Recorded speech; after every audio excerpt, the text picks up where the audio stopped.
स्वादित चरण कमल चिन्मकरन्दाय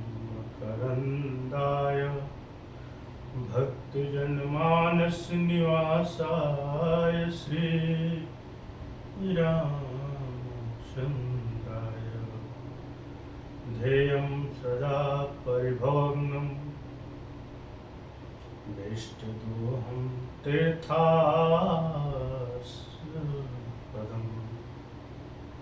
शिवविरञ्चिनुतं शरण्यं नित्यातिहं प्रणतपाल भवाधिपोतं वन्दे महापुरुष ते चरणारविन्दम्। नारायणं नमस्कृतं नरं चैव नरोत्तमं देवी सरस्वती व्यासं ततो जयमुदीरयेत्।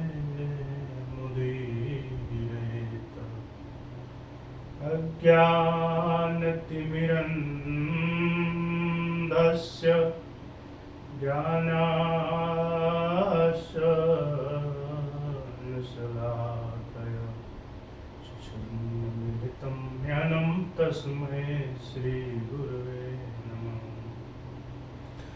अस्मदाचार्यपर्यन्तां वन्दे श्रीगुरो परम्परां। गौराङ्गरसमयं नित्यं रसाचार्यं रसोत्सुकं श्रीरामहर्षं देवाख्यं सद्गुरो प्रणमाम्यहम्। जय जय श्री राधारमण, जय जय नवल किशोर, जय गोपी चित्त चोर प्रभु, जय जय माखन चोर।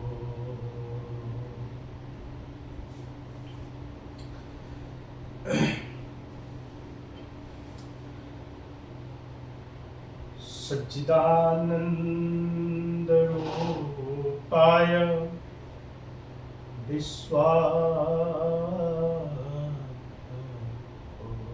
विश्वाधिहेतवे तापत्रय विनाशाय श्रीकृष्णाय वयं नमः।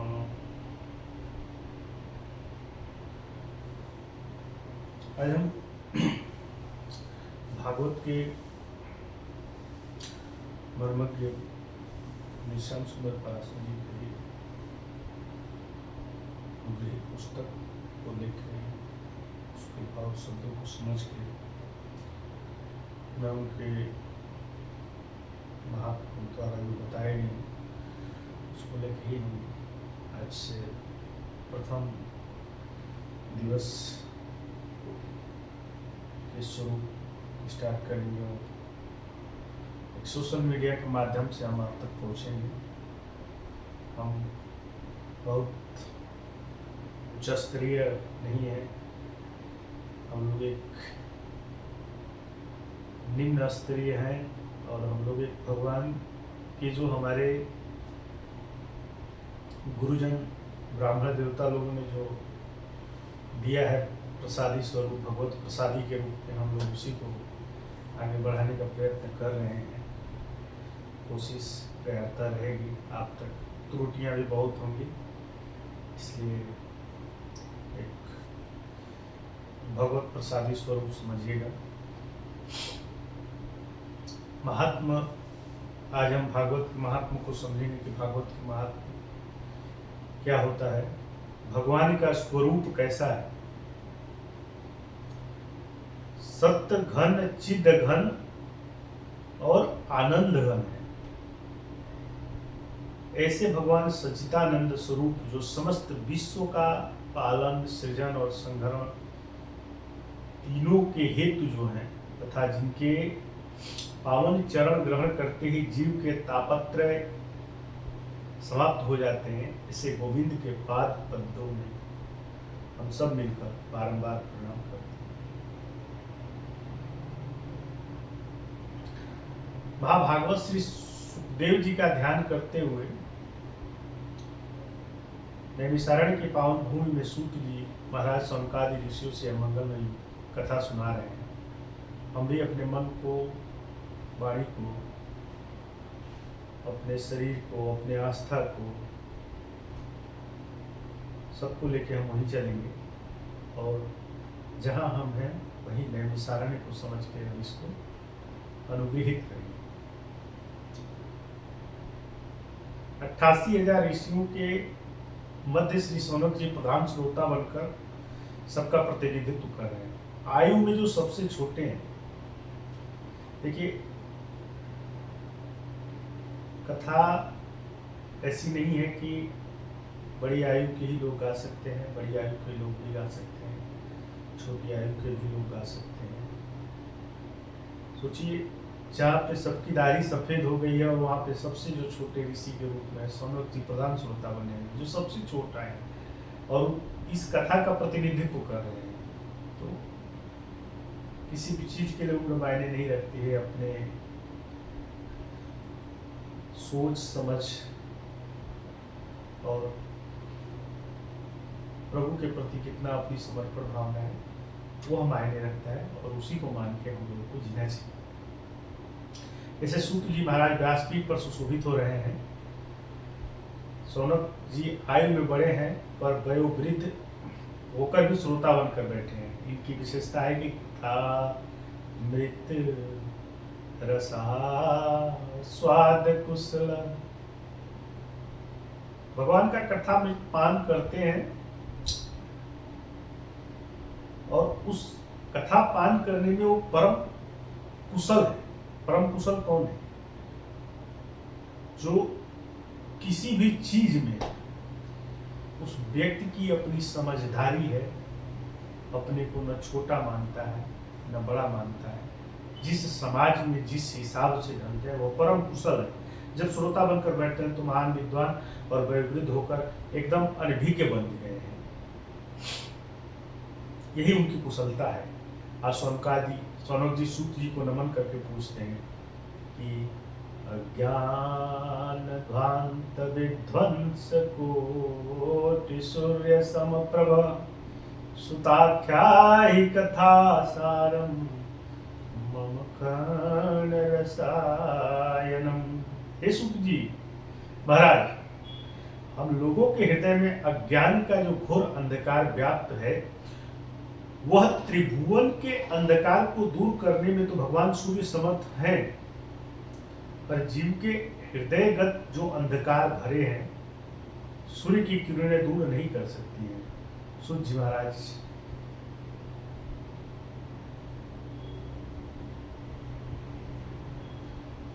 पूछ रहे हैं, उस अज्ञान तिमिर को ध्वस्त करने के लिए आपके पास करोड़ों सूर्य के समान ज्ञान का प्रकाश है।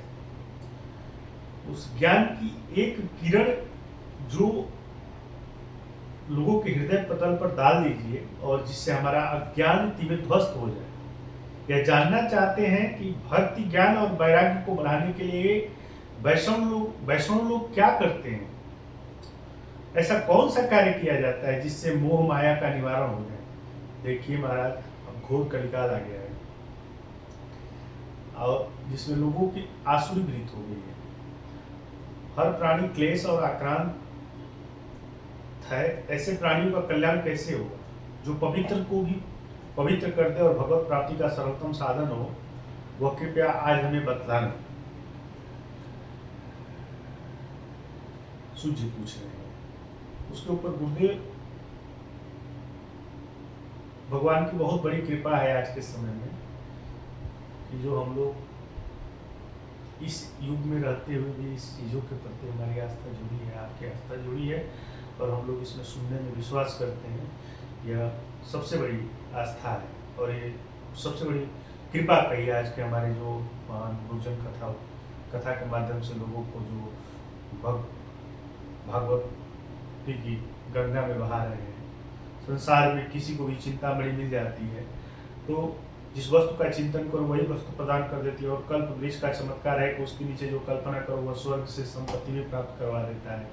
तो इस सब हमारे और आपके सोचने मात्र से नहीं होना है, इसके लिए हमारा भगवत के प्रति आस्था, हमारे भगवान के प्रति आस्था, हमारे इष्ट देव आराध्य के प्रति आस्था, जिसमें भी आपकी आस्था जुड़ी है उनके प्रति कल्प वृक्ष और चिंतामणि की तरह हमें प्रकट करके देखना है और उससे ब्रह्म साक्षात्कार कराना है। यह सामर्थ्य केवल गुरुदेव भगवान की कृपा की छाया में होती है, वह आपको सदा ही प्राप्त होती है। सूत जी महाराज कहते हैं कि आपके लिए कुछ भी दुर्लभ नहीं है। जो बड़े बड़े योगियों को दुर्लभ है, वैकुंठ है, वह गुरु कृपा से अति सुलभता से प्राप्त हो सकता है। इसलिए हे सूत जी महाराज, गुरु कृपा का प्रसाद हमें भी कृपा करके प्रदान करें। सूत जी महाराज प्रसन्न हो गए, प्रमुदित मन से बोल रहे हैं, बहुत खुशी प्रफुल्लित मन से बोल रहे हैं। हे सनकादि ऋषियों, आपके मन में हमारे प्रति इतना प्रेम और स्नेह जो है ना, तो अब मुझे समस्त शास्त्रों का सार ही सुनाने जा रहा हूँ आप लोग, जो संसार के भय को दूर करता है। इससे आप सावधान होकर सुनिएगा। आप लोग, जब कोई व्यक्ति किसी कीमती वस्तु देता है ना, तो लेने वाले को सावधान कर देता है कि जरा संभल कर रखिएगा। इसी प्रकार से वक्ता जब कोई विशिष्ट बात कहने जाता है तो श्रोता को सावधान कर देता है। सावधानतया शृणु। सूत जी कहते हैं ऋषियों, संसार में सबसे बड़ा डर है मृत्यु। हर किसी के लिए डर है, ये हमारे और आपके लिए ही नहीं है, हर किसी के लिए डर है। कोई डरता है तो वो सिर्फ इसलिए डरता है कि मृत्यु सबसे बड़ा डर है इंसान के लिए। मरने का भय प्रत्येक प्राणी को है और प्रत्येक प्राणी को भयाक्रांत रखता है। इसका नाम ही है मृत्युलोक। यहाँ जो आया है वो जाएगा, उसका जाना सुनिश्चित है। देखिए, कंफर्म आने का टिकट मिले या न मिले, लेकिन यदि आप आए हैं तो जाने का टिकट आपका कंफर्म है, उसमें कैंसिलेशन का कोई प्राविधान ही नहीं है। आप और हम सोच लेते हैं कैंसिलेशन का प्राविधान होगा, लेकिन कैंसिलेशन का कोई प्राविधान नहीं होता है। वहाँ का रिटर्न टिकट वहीं से कंफर्म होके आता है। तो आप यदि आए हैं तो जाना है, क्योंकि अमृत लोक है। जो आया है उसको जाना सुनिश्चित है। संसरति इति संसारम, यह सरकता है, खिसकता रहता है। कोई कितना भी पकड़ने का प्रयास करे, यह किसी भी के भी पकड़ में नहीं आता है। तो संसार सरक रहा है और हम चाहते हैं कि ऐसा ही बना रहे। हम अपने आप को नहीं खिसका रहे हैं और हमारा दिन प्रतिदिन समय सरकता जा रहा है, लेकिन हम बस उसी विलक्षण बातों में पड़े हुए कि अरे चलो आज कर लेंगे, कल कर लेंगे। हमारे साथ और हमारे चाहने पर भी जब हमें खिसक जाता है तो हमें बड़ा कष्ट होता है। इस संसार भय को समाप्त करने के लिए महाभागवत में श्री सुखदेव जी महाराज ने श्रीमद् भागवत संहिता का कलिकाल में प्रकट किया है। किरेण सुकेन भासितम काल व्याल मुख ग्रास त्रास निर्णास हेतवे श्रीमद् भागवत शास्त्रम कलहो किरेण भासितम। कलहो किरेण भासितम, किरेण सुकेन भासितम। तोता बहुत मीठा बोलता है, किंतु बोलता वही है जो उसे सिखाया जाता है। तो श्री सुखदेव जी महाराज भी जगत कल्याणकारी भगवत रूपी फल प्रदान तो किया है, पर मनमुखी फल नहीं है। उन्हीं भी आचार्य परंपरा से जो प्राप्त हुआ है वही उन्होंने संसार को दिया है। जब महाराज परीक्षित के सामने मृत्यु का भय उपस्थित हुआ, 7 दिन में मरना सुनिश्चित हो गया है, तो वह अपने कल्याण का मार्ग खोजने लगे हैं। उसी समय महामुनि सुखदेव जी ने श्री भागवत संहिता के द्वारा परीक्षित को भय मुक्त किया है। जैसे ही गंगा के तट पे श्री सुखदेव जी भागवत संहिता का प्रवचन करने के लिए विराजमान हुए तो देवताओं को पता चला है। सुधा कुंभम गृहेत्वम देवास्त्र समागमनम। सभी देवता लोग अमृत का कलश लेकर आए हैं और श्री सुखदेव जी को प्रणाम करके अमृत का कलश सामने रख दिया है। देवता बोले, महाराज हमने जैसा सुना है कि परीक्षित के सामने मृत्यु का भय उपस्थित हुआ है, इसलिए आप उन्हें कथा सुनाने जा रहे हैं। महाराज अमृत का कलश हम लेके आए हैं, परीक्षित को यह अमृत पिला दीजिए तो वह मृत्यु भय से मुक्त हो जाएंगे। सुखदेव जी को बड़ा सुनकर आश्चर्य हुआ देवता लोग परमार्थ कब से हो गए। सबसे छलिया बोला जाए तो देवता लोगों को ही बोला जाता है। स्मृत लोक में तो आए दिन लोग मरते हैं, ना हमें हमने बुलाया न परीक्षित ने पुकारा, तो फिर बिना बुलाए देवता अमृत लेके आए हैं। ये महान आश्चर्यचकित करने वाली बात लगी सुखदेव जी महाराज को। एक महाभारत में प्रसंग आता है कि पक्षीराज गरुड़ को अपनी माँ वनिता का दासत्व से मुक्ति दिलवाने के लिए अमृत की आवश्यकता पड़ी थी। तो वनिता और कद्रु में होड़ हुई और वनिता हार गई। शर्त रखी कद्रु ने कि यदि तुम स्वर्ग का अमृत हमें अपने दासत्व से मुक्ति दिला देंगे तो माँ दासी, इसके लिए पुत्र गरुड़ को भी दास बनकर रहना पड़ता है और सर्पों की सेवा करनी पड़ती है। सभी सर्प गरुड़ के सिर पर सवार होकर कहते हैं उड़ो, तो जहाँ कहे वहाँ जाना पड़ता है। तो जब उनकी वनिता में और कद्रु में होड़ हुई थी तो जो वनिता थी वो हार गई थी। शर्त रखी गई कि यदि तुम स्वर्ग का अमृत हमें दो तो हम दासत्व से तुम्हें मुक्ति दिलाएंगे, लेकिन माँ दासी है, इसके लिए पुत्र भी गरुड़ महाराज को ऐसे ही है। अब गरुड़ ने अपनी माता से कहा कि मैं इतना बलिष्ठ हूँ फिर भी मुझे इन सर्पों की दास्ता करनी पड़ती है, मैं क्या करूँ, इस दासत्व से मुझे छुटकारा कब मिलेगा। माँ ने कहा बेटा मिल तो सकता है पर इसके लिए तुझे स्वर्ग का अमृत लाना पड़ेगा। गरुड़ बोले माँ आपके लिए सब कुछ करने को तैयार है। तब गरुड़ जी स्वर्ग का अमृत लेने गए। देवराज इंद्र ने वज्र लेकर युद्ध को चुनौती दी और कहा तुम अमृत को हाथ नहीं लगा सकते हो। गरुड़ जी ने देवताओं से कहा आज सारे देवता मिलकर भी मुझे नहीं रोक सकते हैं। यूं कहते कहते गरुड़ ने हठात बलपूर्वक अमृत का कलश लेकर देवताओं से छीन लिया। तब इंद्र घबराते हुए हाथ जोड़कर बोले भाई तुम जिन सर्पों के लिए अमृत लेकर जा रहे हो यदि उन्हें अमृत पी लिया तो सर्वनाश हो जाएगा। तब दोनों के बीच समन्वय हुआ।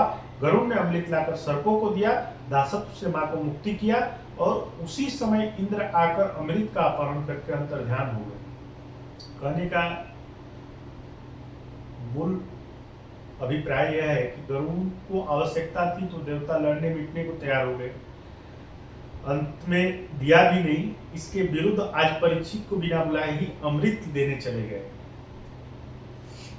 इसी बात पर सुखदेव जी को बड़ा आश्चर्यचकित हुआ। तब देवता ने कहा महाराज एक निवेदन है, हमारा भी सुनिए। यह स्वर्ग का अमृत आप परीक्षित को पिला दीजिए, इसके बदले जो मैं कथा अमृत है इसे इन्हें पिलाने वाले थे वो हमें पिला दीजिए। प्रभास्यामो वयं सर्वे श्रीमद् भागवतामृतम्। देवताओं ने प्रस्ताव रखा तो सुखदेव जी बड़े जोर से हंसे और बोले ठगी हो, तुम्हारे आते ही मैं समझ गया कि तुम लोग कुछ गड़बड़ करने वाले हो, छल की बहाना से हो। दधीची बाबा को दंडवत करने गए हैं तो बदले में हड्डियां मांग लाए और तुम लोग बड़े स्वार्थी हो, अपना कार्य करने में बहुत ही निपुण हो। सुखदेव जी बोल रहे हैं स्वकार्य कुशला सुरा।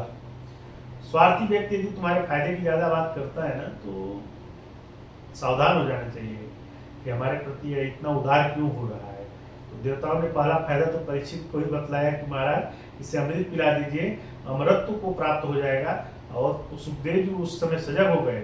अमृत कोई साधारण वस्तु तो है नहीं, समुद्र मंथन किया गया तो प्रकट हुआ। 14 रत्नों में सबसे दिव्य रत्न अमृत प्रकट हुआ, जिसके बंटवारे को लेकर बड़ा भयंकर देवासुर संग्राम भी हुआ था काफी समय तक।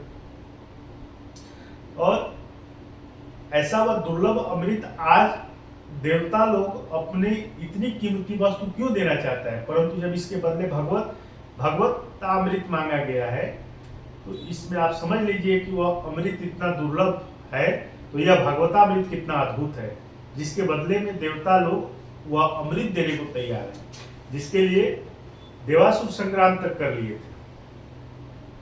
घाटे का सौदा कभी भी देवता नहीं करते हैं। आज अपना अमृत रख दिया सामने कि ले लीजिए महाराज, परीक्षित को पिला दीजिए, इसके बदले हमें यह भगवतामृत पिला दीजिए। सुखदेव जी हंसते हुए बोले अरे देवताओं, तुम लोग श्रद्धा से श्रोता बनकर आना चाहिए था तो मैं अवश्य सुनाता, परंतु तुम तो सौदागर बन के आए हो, तुम बनिया बुद्धि लगा के आए हो, अपितु ठग बनकर आए हो। क्योंकि कोई कांच का टुकड़ा देकर बदले में करोड़ों की कीमती बहुमूल्य मणि नहीं देगा। कांच लाए और बोले कि नहीं नहीं, ये भी मणि है और ये हीरा है, तो इसके बदले तो कोई अपना मणि निकाल के देगा नहीं कि कांच के बदले दो।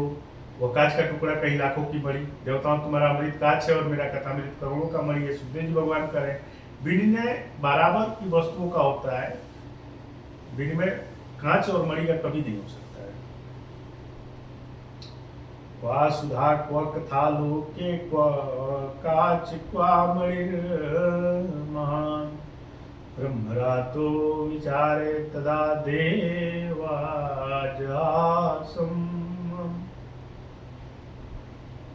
सूजी कहते हैं कि ऋषि यह दुर्लभ कथामृत है, क्योंकि देवताओं को सुखदेव जी ने डांट कर भगा दिया था पर नहीं दिया। विचार कीजिए आप, कथामृत सुधामृत में कौन सा अमृत श्रेष्ठ है? सुधामृत की यह वैशिष्टता है कि बड़े बड़े पुण्यात्मा जब इस मृत्युलोक में देह त्याग कर स्वर्ग लोक में पहुंचते हैं तो वो प्राप्त होता है। इसके विरुद्ध कथामृत की यह विशेषता है कि कथामृत के लिए तो कोई पुण्यात्मा हो या दुष्ट आत्मा हो या पतित आत्मा हो या पापात्मा हो,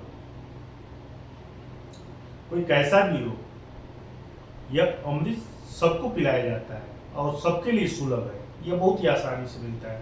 तो पहली विशेषता यह सिद्ध हुई कि स्वर्ग का सुधामृत पक्षपाती है, भेदभाव करता है, और हर एक कथामृत निष्पक्ष है, जो आवेश सबको मिलता है, अतः अभेदवादी है, इसमें कोई भेदभाव की भावना नहीं है। दूसरी विशेषता यह है कि स्वर्ग का अमृत पीने वाले देवता को सने सने सुकृत क्षीण होते जाते हैं और पुण्य समाप्त होते हैं, वह धरातल पर गिर पड़ते हैं। हरि कथामृत की विशेषता यह है कि कल कल मसपम, हरिकथामृत पापों को नष्ट करने वाला है और स्वर्ग का सुधामृत पुण्यों को छीण करने वाला है। हरिकथामृत पापों को छीण करने वाला है और स्वर्ग का अमृत पुण्यों को छीण करके ऊपर से नीचे गिराता है। जब तक आपके पुण्य है तब तक आपको सुधामृत का पान कराया जाएगा। जब आपके पुण्य छीण हो जाएंगे तो फिर अमृत का पान नहीं कराया जाता है। ये उसकी विशेषता है। और इसके विपरीत जो दूसरी हरि कथामृत है, पाप व कल्मशों को नष्ट करके श्री हरि के परम पद को प्रदान करवाता है। अब आप स्वयं ही निर्णय करें कि कौन सा अमृत श्रेष्ठ है। मानो स्वर्ग सुधामृत दिव्य जीवी बनाता है, पर हरि कथामृत दिव्य जीवी बनाता है। स्वर्ग का सुधामृत अमरत्व प्रदान करता है और हरि कथामृत अभयत्व प्रदान करता है। सुखदेव जी ने अच्छे से तौलकर निर्णय किया कि हरि कथा मृत जो है, हर दृष्टि से हरि कथा मृत ही दिव्य है और पुण्यशाली है। जहाँ पर विष्णु रात परीक्षित श्रोता हो और ब्रह्म रात सुखदेव वक्ता हो, ऐसे श्रोता और वक्ता को कौन छल सकता है। परीक्षित कोई साधारण श्रोता तो है नहीं। माता के गर्भ में ही अस्वस्थामा के ब्रह्मास्त्र से बचाने के लिए परमात्मा ने स्वयं इन्हें दर्शन दिया, गर्भ में जाकर परीक्षित को कृपा प्रदान की। वैसे ही सुखदेव जी महाराज को भी माता के गर्भ में भगवान ने ही आकर आशीर्वाद दिया, तब माँ के गर्भ से 12 साल बाद सुखदेव जी बाहर आए। तो भागवत के वक्ता और श्रोता जो दोनों ही हैं, माँ के गर्भ में ही भगवान की कृपा का कवच धारण करके प्रकट हुए हैं। इसलिए संसार में इनको कोई छल नहीं सकता है, ठगने वाला कोई नहीं हो सकता है। सुखदेव जी हरिकथामृत के परम रसिक हैं, इसलिए देवताओं को डांट कर भगा दिए हैं। देवता लोग लौट कर आए और ब्रह्मा जी से शिकायत की कि देखिए महाराज, हम देवता होकर भी हरि कथामृत से वंचित हैं और मानवों को सुखदेव जी इतना अधिकार दिया है। हम जानना चाहते हैं कि इस कथामृत में ऐसी क्या विशेषता है। ब्रह्मा जी ने कहा कि पहले यह देखो कि परीक्षित का कथा सुनकर क्या परिणाम होता है। तो 7 दिन के बाद कथामृत पान करने वाले परीक्षित को जब परम पद प्राप्त होते हुए देखा तो ब्रह्मा जी भी आश्चर्यचकित हो गए। तो ब्रह्मा जी ने महाराज परीक्षित को मोक्ष देखा तो आश्चर्यचकित होकर तराजू पर तौल करके देखा आखिरकार भागवत की क्या विशेषता है। तो तराजू के एक पल्ले पर भागवत को रखा और दूसरे पल्ले पर अनेकानेक धर्म शास्त्रों को रखकर उठाकर देखा तो लघुन्यानि जातानि गौरवेण इदं महत् तदा ऋषिगणा सर्वे विस्मय परम यो। सब देवता और महात्मा आश्चर्यचकित हो रह गए कि भागवत की तुलना में अन्य धर्म शास्त्रों का पल्ला एकदम ऊपर लटक गया है। परंतु महात्माओं ने घोषणा कर दी कि निरे भव भगवदूपम शास्त्रम भागवतम कलौ। साक्षात श्री कृष्ण ही कलयुग के कलुषित प्राणियों का कल्याण करने वाले के लिए श्रीमद् भागवत संहिता ही आकर विराजमान हो गई है। उस प्रकार इसीलिए भागवत के प्रत्येक अक्षर में गोविंद की श्यामलता समाई हुई है।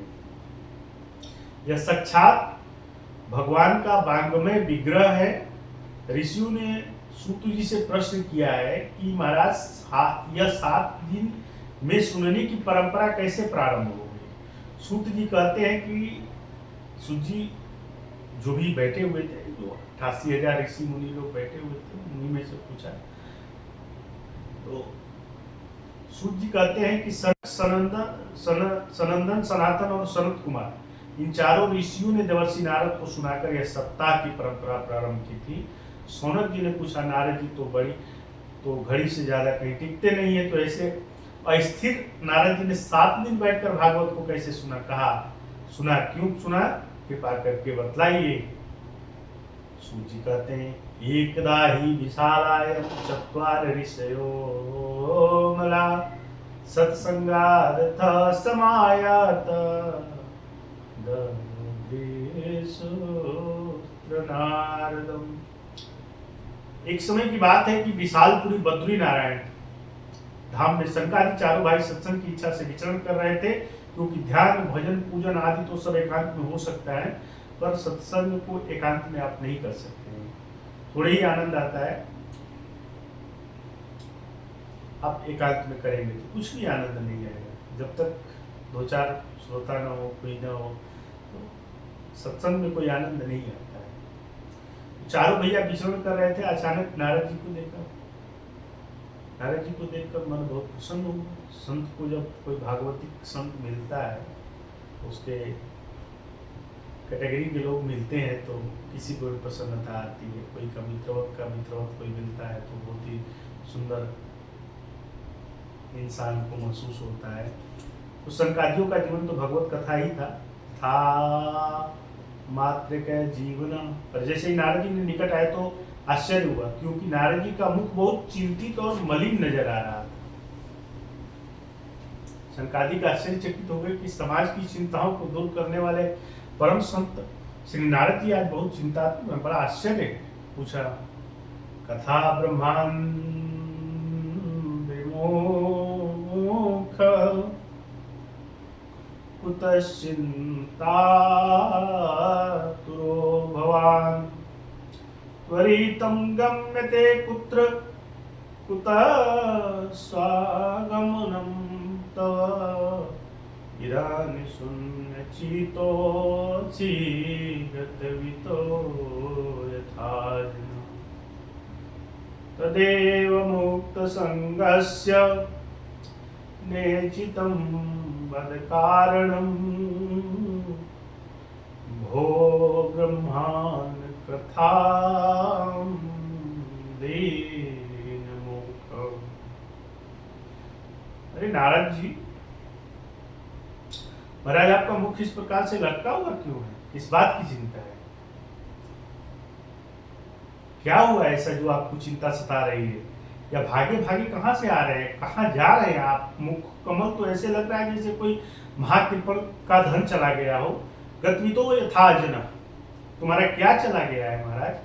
क्योंकि जो धन छीन लिया जाता है, और संत महापुरुष ऐसे धन को अपना समझते ही नहीं है, और आप स्वयं संत हैं, आपका क्या ऐसा धन छीन लिया गया है कि जो आप इतने बहुत ही कृपण मुख लेके जा रहे हैं, बहुत उदासीन मुंह लेके जा रहे हैं? महात्माओं का धन क्या है?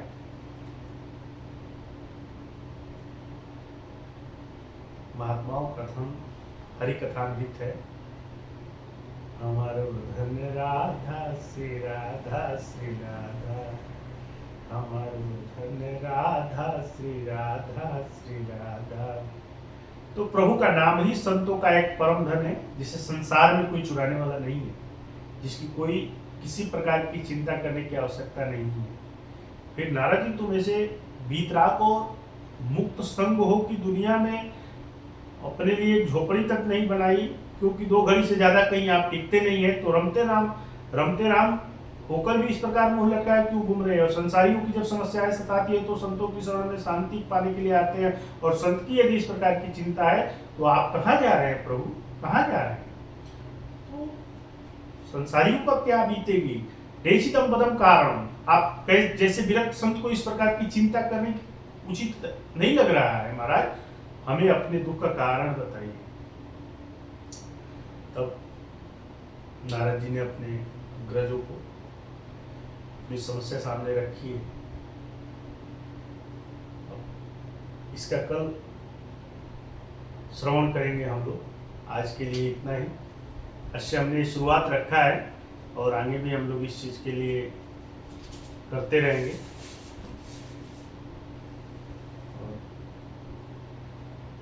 यह डेली कुछ 20 मिनट 10 मिनट का कथा श्रवण सुनने सुनाने की प्रक्रिया चलती रहेगी। बाकी जय श्री राम।